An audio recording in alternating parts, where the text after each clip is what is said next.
शादी के शोर शराबे के बाद जब राधा अपने नए घर में कदम रखती है तो दिल धक धक कर रहा होता है। गांव के साधारण परिवार की लड़की जो कभी अपने मिट्टी के घर से बाहर नहीं निकली थी, आज इतने बड़े हवेली जैसे घर में दुल्हन बनकर आई थी। चारों तरफ चमचमाती सजावट, ऊंची दीवारें और लोग जो उसे आश्चर्य से देख रहे थे। उसकी सास सामने खड़ी थीं, चेहरे पर गंभीरता पर आंखों में हल्की संतुष्टि। अंदर आ बेटा, उन्होंने कहा और राधा ने झुककर उनके पैर छुए। तभी सामने चारों देवरानियां खड़ी थीं, सब अपनी अपनी तरह से खूबसूरत और सजीद जी। किसी ने भारी गहने पहने थे, किसी ने ब्रांडेड साड़ी, किसी ने परफ्यूम लगाया हुआ था। राधा की सादी गुलाबी साड़ी और मामूली गहने देखकर सब एक दूसरे को हल्की मुस्कान से देखने लगीं। राधा झिझकते हुए सबको नमस्ते करती है। बड़ी देवरानी मीरा मुस्कुराकर उसका सिर थपथपाती है, अब तू भी हमारी तरह बन जाएगी। लेकिन सबसे छोटी देवरानी पूजा थोड़ा हंसते हुए कहती है, पहले इसे हमारे हिसाब का बनना पड़ेगा। राधा कुछ नहीं बोलती, बस हल्की मुस्कान दे देती है। वो कमरे में जाती है जहां हर चीज चमक रही है, अलमारी, आईना, पलंग, सब कुछ नया सा। उसे अपने पुराने घर का टूटा चारपाई याद आता है और दिल में एक साथ गर्व और डर दोनों उमड़ आते हैं। रात को जब वो चुपचाप खिड़की के पास बैठती है तो खुद से कहती है, मुझे यहाँ सबका दिल जीतना है, चाहे कितना भी बड़ा घर क्यों न हो, दिल तो अपने कर्मों से जीते जाते हैं। अगली सुबह सूरज उगने से पहले ही राधा उठ जाती है। वो रसोई में जाती है, चाय बनाने लगती है, झाड़ू पोंछा करती है और धीरे धीरे घर के काम में लग जाती है। नौकरानी उसे देखकर हैरान होती है, बहू जी, ये काम हम करते हैं। राधा मुस्कुराकर कहती है, कोई बात नहीं, मुझे आदत है अपने हाथों से काम करने की। जब बाकी देवरानियां उठती हैं तो वे देखकर हैरान रह जाती हैं कि घर पहले से चमक रहा है, चाय बनी हुई है और सास जी पूजा के लिए तैयार हैं। बड़ी देवरानी मीरा धीरे से कहती है, वाह, नई बहू तो मेहनती निकली। छोटी देवरानी ने थोड़ा ताना मारा, इतनी मेहनत कर लेगी तो बीमार पड़ जाएगी, नौकर किस लिए हैं? राधा ने सिर झुका लिया और कहा, मुझे कुछ नहीं होता दीदी, बस यही सिखाया है कि काम अपने दिल से करो। उसकी सादगी और आदर देखकर घर का माहौल कुछ बदलने लगा। सास जी ने पहली बार मुस्कुराते हुए कहा, अच्छा किया बेटा, तेरा हाथ बहुत हल्का है। दिन गुजरते गए और राधा का व्यवहार सबको भाने लगा। एक दिन जब राधा खाना बना रही थी तो गलती से उसका हाथ जल गया। वो दर्द से आह करती है, तभी मीरा दौड़कर आती है और उसका हाथ पकड़कर ठंडा पानी डालती है। बाकी 3 देवरानियां भी पास आती हैं। पूजा कहती है, अरे बहन, अब तू कुछ नहीं करेगी, बाकी सब हम करेंगे। राधा की आंखों से आंसू निकल आते हैं। उसे पहली बार महसूस होता है कि यह घर अब पराया नहीं, उसका अपना है। धीरे धीरे ताने गायब हो जाते हैं और जगह ले लेता है अपनापन। अब जब भी राधा काम करती है तो कोई न कोई देवरानी साथ होती है। हंसी मजाक में दिन गुजरने लगते हैं और राधा के दिल में खुशी होती है कि शायद उसकी सच्चाई और सेवा ने सबका दिल जीत लिया है। धीरे धीरे राधा का व्यवहार पूरे घर को बदलने लगा था। अब घर में सुबह की शुरुआत उसकी मुस्कान से होती और रात उसकी हंसी से खत्म। पहले जहां चारों देवरानियां अपने अपने कमरे में अलग अलग रहती थीं, अब सब रसोई में साथ मिलकर काम करती, बातें करती, हंसती। राधा हमेशा कहती, काम चाहे छोटा हो या बड़ा, जब सब साथ करें तो आसान हो जाता है। उसकी यह बात सबके दिल में उतर गई थी। एक दिन सास जी बीमार पड़ गईं, तो राधा ने पूरी रात उनके सिरहाने बैठकर सेवा की।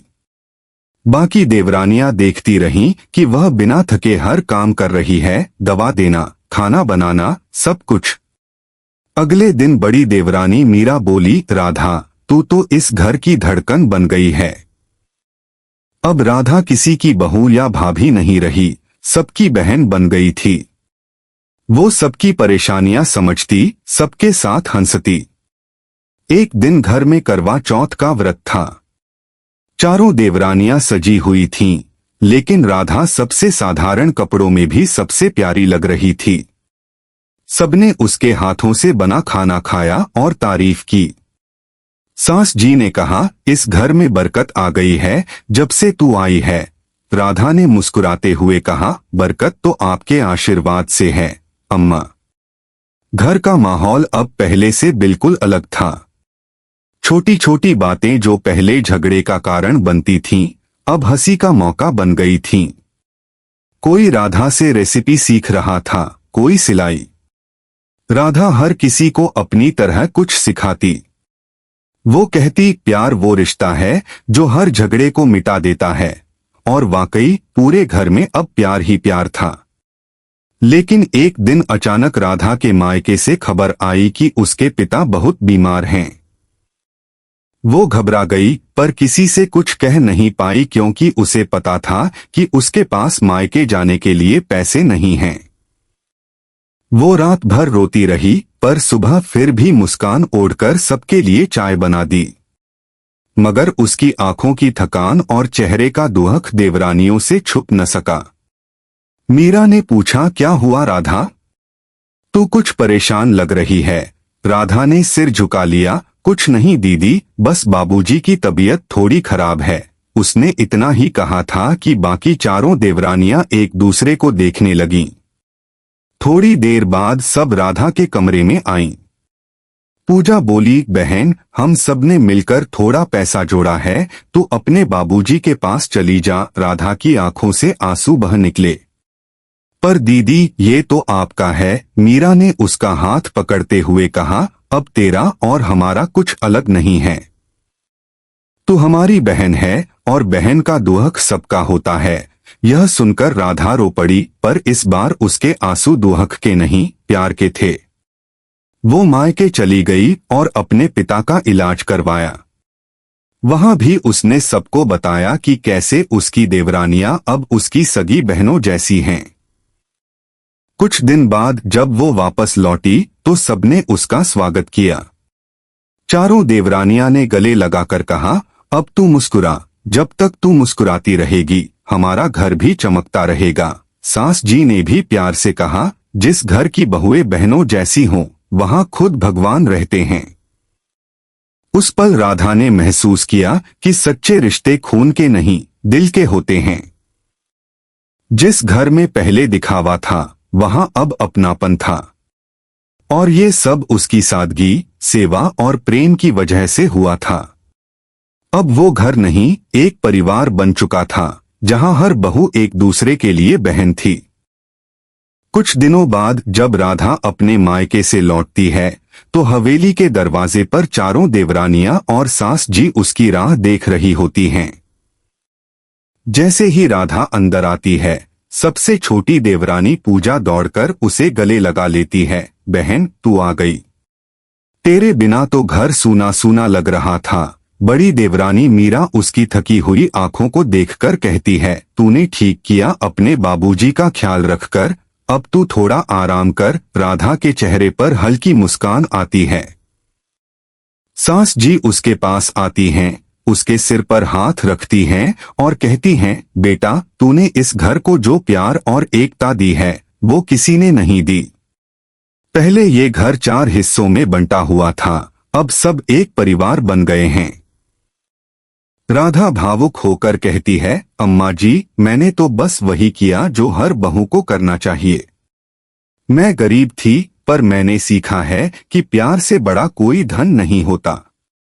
सास जी की आंखें नम हो जाती हैं और वो कहती हैं, तूने सही कहा बेटी, तेरे कर्मों ने इस घर को स्वर्ग बना दिया। चारों देवरानियां हंसते हुए बोल उठती हैं, अब से इस घर की बड़ी बहन राधा होगी। सब ठहाके लगाते हैं। राधा के लौटने के बाद घर में फिर से हंसी की गूंज लौट आती है। अब वो पहले की तरह हर सुबह सबको जगाती, साथ में पूजा करती और सब मिलकर नाश्ता बनाते।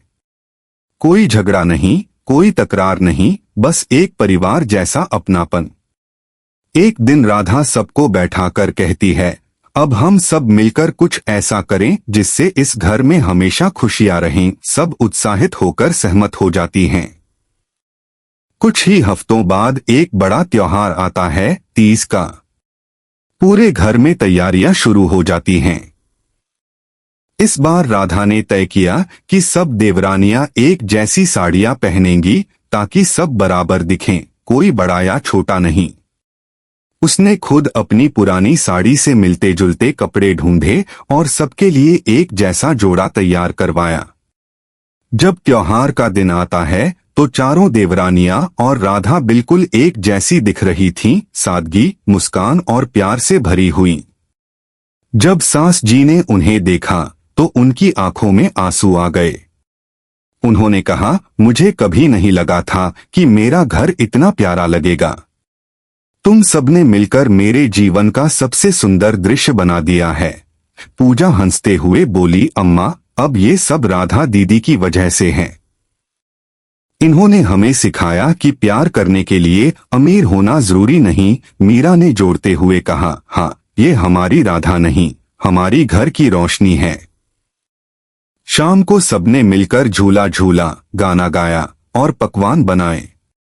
राधा ने सबके साथ नाचते हुए कहा, देखो, यही असली त्योहार है, जब दिलों में खुशी हो और रिश्तों में मिठास। चारों देवरानियां ने उसे घेर लिया और बोली, अब तू हमारी सगी बहन बन चुकी है, चाहे खून का रिश्ता न हो, दिल का तो है।